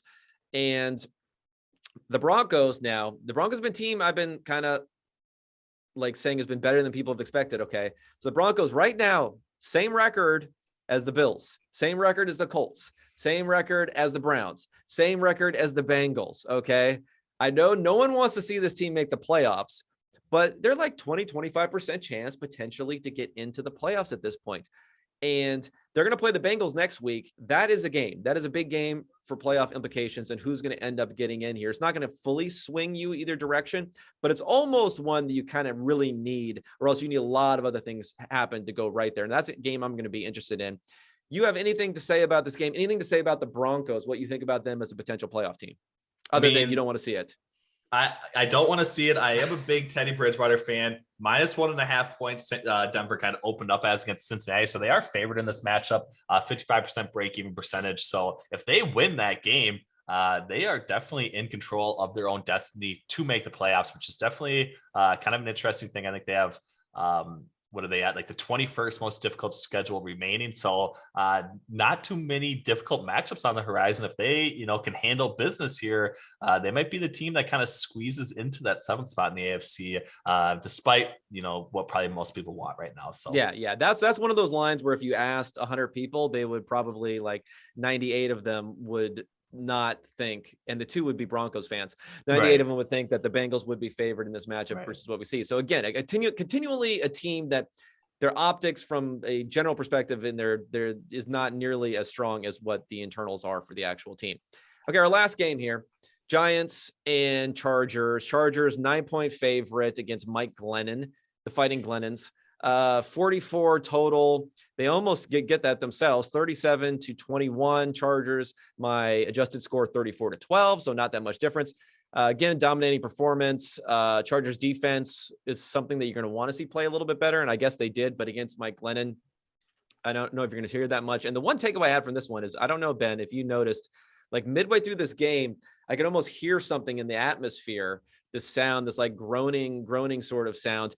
And if you didn't know, there was a collective orgasm going on by all the film watchers on this Justin Herbert 64-yard touchdown.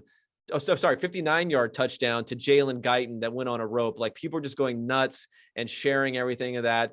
It was the moment of the year. It was ranked, above your children being born, I think, for some people, like how important of a moment this was for them versus what I'm seeing.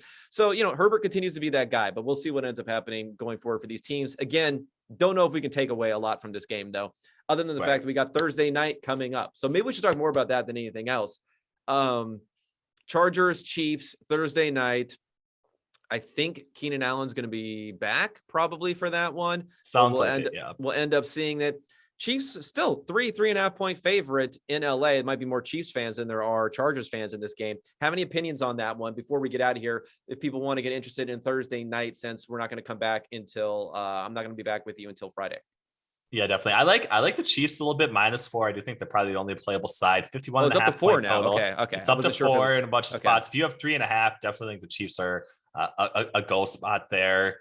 Don't mind the Chiefs money line as well, -195 price. Obviously, tough to play heavy juice there. I think Greenline likes the under a little bit at 51.5. I don't necessarily really buy into that. I'm not inclined to really take a Chiefs under right now, given the expectation that if they are down, they're going to be scrambling pretty heavily. If they're not down, their defense, I still think, is going to be able to allow some big plays to Justin Herbert and that Los Angeles Chargers defense. So Los Angeles Chargers offense. I'm excited for this matchup. I do think the Chiefs are probably the only playable side, kind of like you said, but I do think Justin Herbert's going to be able to make some throws against this Chiefs defense that I think is a little bit overrated right now. So we'll see. What is your takeaway initially from this? Yeah. I think I'd probably lean that way also. I mean, I remember in their first matchup this year, that was back when the Chargers were just converting everything and the Chiefs were fumbling everything. And again, that was back when Patrick Mahomes was playing pretty well, and he played pretty well in that game. So I think that'll be interesting there. I'm glad that the Chargers won this game against the Giants, because if they would have by some miracle lost that game and then lost this one, then we might be talking about no Justin Herbert in the playoffs. And we definitely want that. They're ahead now of that 7-6, that thick 7-6 tier that I talked about earlier. Their playoff chances are up, 80-85% at this point. So I think we're excited about that. And this is kind of like a playoff preview-ish sort of game. They could meet again in the playoffs. We'll end up seeing. So I think this is like maybe the best possible offensive firework type of game. But will we get that? We're almost wondering more, will we get that from the Chiefs than will we get that from the Chargers at this point? At the same point in time, the Chargers defense has been very vulnerable, especially on the ground. So let's hope that, Andy Reid doesn't think that we're going to, this will be Derek Gore. There'll be a Derek Gore game or something. Because that will drive me insane. Right. Yeah. He actually had quite a few carries even in the first half. In their match against the Las Vegas Raiders, which is kind of interesting. So we'll see. Yeah. I mean, it'll be interesting. I will say, final thought on the Chargers Giants. If you didn't see the dots of that Justin Herbert throw, I think they are even better than the film watching. So make sure you check that out. I mean, the dots are always better. We already know that. We always know that. I like to watch the dots first and then watch the and then make my film evaluation. Right. Yeah. That's totally how I do it as well. So all right. Well, Ben, thank you so much for joining me. We went a little bit longer than normal, but that's because we're getting deep. We're getting deep into these games here. So everyone, make sure that you rate and review the pod. I'll be back at you. I think it's just going to be me on Friday, although I may bring Ben in to talk about some of his favorite plays, his favorite degenerate betting plays for the weekend. And go ahead and follow Ben on Twitter. What is it? Is it PFF _Ben Brown? Is that what it is? It is. It's nice and simple. Get that follower account up. I'll be tweeting some more this week for sure. Maybe not as much as Kevin, but I'm going to get, into the thick of the Twitter discussion here, giving my thoughts on, subjective versus objective, all those other great things that everyone wants to hear. So we do not need that anymore. But anyway, yeah, Ben's working a little too much to be tweeting as much as I am. So appreciate everyone. And I will be talking to you on Friday.